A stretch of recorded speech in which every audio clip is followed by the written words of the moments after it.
Bonjour Hassem Chalgoumi, vous êtes le président de la conférence des imams de France, vous êtes l'imam de la mosquée de Drancy. Au début de l'année, cette mosquée a été la cible, j'allais dire, d'attaques. Il y a eu des arrestations, il y a eu des menaces de mort. Est-ce que vous êtes encore aujourd'hui menacé et pourquoi ?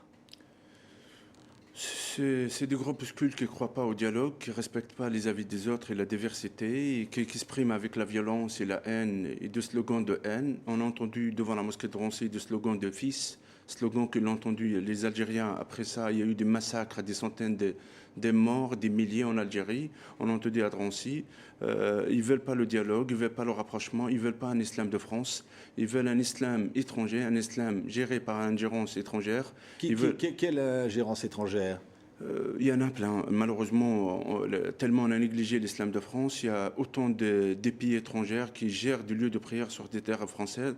Malgré la laïcité, je ne crois pas qu'elle va brader la souveraineté française. Normalement, l'islam de France, on ne le traite pas par des gouvernements étrangers ou par des sectes intégristes. Oui. Qui sont-ils, ces gens dont vous parlez ? Qui sont-ils réellement et d'où venaient-ils ? C'est des groupuscules, ils viennent de partout, un peu de certains départements de banlieue, voilà, et qui viennent vraiment montrer leur haine par rapport à la République, par rapport à ses valeurs, et aussi qui ne sont pas d'accord par rapport que j'ai pris une position, je suis pour la loi, l'interdiction, parce que... Vous êtes pour l'interdiction de la burqa, en l'occurrence. Hein. Est-ce que c'est ça qui a déclenché ces événements ? Même avant, ils ont saccagé ma maison en 2006 parce que j'ai fait un appel de respecter l'histoire du peuple juif.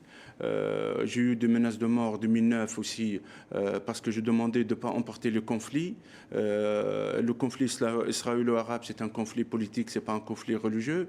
Et 2010, avec ma position ferme par rapport à l'avortat, comme quoi il n'y a rien à voir à la religion, c'est pas une obligation religieuse. Et en plus, elle donne une image très sombre de l'islam. C'était l'une des choses qui ont déclenché ces fanatiques devenir des extrémistes, envoyer la mosquée, insulter, faire peur, menacer, frapper certains fidèles. Et c'était vraiment un théâtre de 7 mois. Oui. Aujourd'hui, vous êtes encore menacé ? Absolument. On a eu des menaces de mort. Ils ont essayé l'été, juillet, infiltré dans ma maison. Ils ont essayé de faire tout pour me faire taire.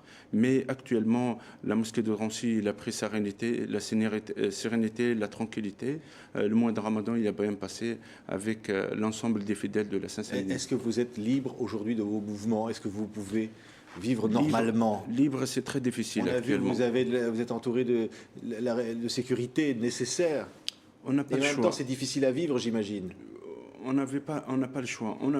Jusqu'à maintenant, on va rester de parler, de ne pas croiser les bras, de parler vraiment, réellement. Ça, c'est l'avenir de notre enfants, l'avenir de la France. Il y a une vraie montée radicale, il y a une vraie montée d'islam radical qui monte en France, des mouvements comme celle de salafistes et des autres mouvements, qui vraiment, c'est un danger pour la France. Et deuxième chose aussi, il y a une vraie montée de racisme. Ces deux-là, extrémistes, ils dérangent la sérénité et le paix sociale dans notre pays. Oui. Alors, vous avez aussi prôné le dialogue avec la communauté juive.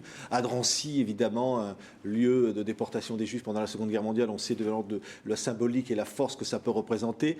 Vous avez accueilli des représentants de la communauté juive au sein de la mosquée, et ça, évidemment, ça n'a pas plu à tout le monde. Tout à fait. Des gens qui ont certaines idéologies comme celle de frères musulmans, comme celle de Tariq Ramadan, qui, pour eux, le conflit israélo-arabe, c'est un fonds commerce qu'ils utilisent pour attirer un peu les jeunes, pour manipuler certains, pour ramasser le maximum d'argent. C'est un business. Moi, personnellement, je dis non. Le conflit arabe, c'est un conflit politique. On est en France, on est là pour exporter cette amitié, c'est pas emporter les conflits des autres. Et qu'on a montré qu'on peut vivre ensemble, et ça, c'est l'islam de France, de mieux vivre ensemble. Oui. Vous êtes cet imam de la mosquée de Drancy, mais il y a d'autres imams, et vous en parlez d'ailleurs dans ce livre qui est publié au Cherche Midi, hein, l'islam de France, en collaboration avec Farid Hanash. Et évidemment, il y a d'autres imams qui ne prônent pas ce discours-là, et vous les dénoncez. Oui, absolument. Il faut dire qu'en réalité, il y a un certain extrémisme qui existe et que ce n'est pas eux qui payent la facture, c'est nos enfants qui sont envoyés par des sectes, qui sont envoyés en Irak ou en Afghanistan dans certains camps de djihadistes. Et ça, la responsabilité de le pouvoir public, la responsabilité des hommes de foi qui veillent sur nos jeunes et que l'avenir il est un peu en danger par rapport à ce qui se passe international. Ça, vous le constatez vous-même quotidiennement quotidiennement ce dont vous parlez, c'est-à-dire ces jeunes envoyés, cet embrigadement de la part des extrémistes. Vous le constatez réellement en France aujourd'hui? Tout à fait, je suis un homme de terrain, je suis un homme de département 93 où il y a plus de musulmans. De confession musulmane. Je suis un homme où il y a le cible presque des intégristes. On a vécu 6 mois, on a vu la haine, cette haine qui prêchait, cet appel de haine qui vient de ces extrémistes.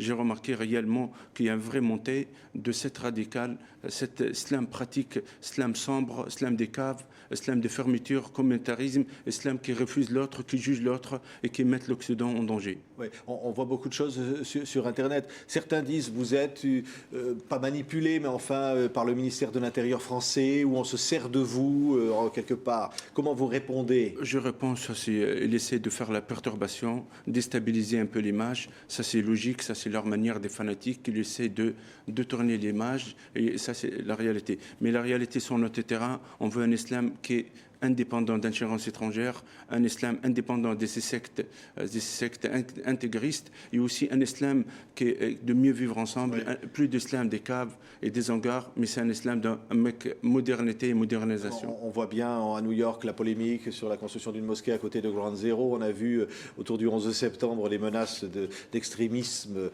catholique qui voulait peut-être brûler le Coran. Mais évidemment, vous réagissez fermement face à tout ça. Tout à fait. Ce prêtre, c'est un malade mental, c'est un fou. Des fous comme lui, c'est eux qui déclenchent des guerres, qui créent vraiment les perturbations entre les citoyens et les croyants, quels que soient aux États-Unis ou ailleurs. Deuxième chose, la communauté américaine musulmane, il faut être un peu avec prudence. Il faut éviter un peu la provocation. Il faut travailler à long terme. C'est pas le but d'avoir un lieu de prière, mais le but d'avoir une vie avec une harmonie et bien mieux vivre ensemble à long terme. Oui. Vous arrivez à vivre toujours votre religion, alors qu'on voit même sur Internet encore, il y a des menaces de mort contre vous. La réalité, c'est pas facile dans le terrain, mais le travail qu'on est en train de le faire, c'est l'avenir qu'on compte. L'avenir la première chose, c'est la formation des imams, et que je parle souvent dans mon livre. On a besoin de former nos imams en France, des citoyens qui partagent nos valeurs et qui prennent les défis et les soucis de la France, au lieu de prendre les défis et les soucis des autres pays. Ils prennent leur patrie, l'amour de leur patrie, et aussi dans le cadre de réunir et de mieux vivre ensemble. Ouais. Vous vous sentez profondément français, citoyen, républicain? Absolument. Je partage ces valeurs, les valeurs de l'islam et les valeurs de la République. Ils sont tous dans le cadre des droits de l'homme. L'homme, il trouve sa place, cette sérénité, ce respect. Ces valeurs qu'on parle, j'ai parlé de l'identité, j'ai parlé de beaucoup de choses. Quand on le sent dans les quartiers, il y a une vraie crise de respect, il y a une vraie crise de valeurs entre nos concitoyens. Et là, que je le sens, c'est le pays natal de mes enfants et de ma femme, ouais. Et qui est mon pays aussi. Et rien, ni personne ne vous fera taire.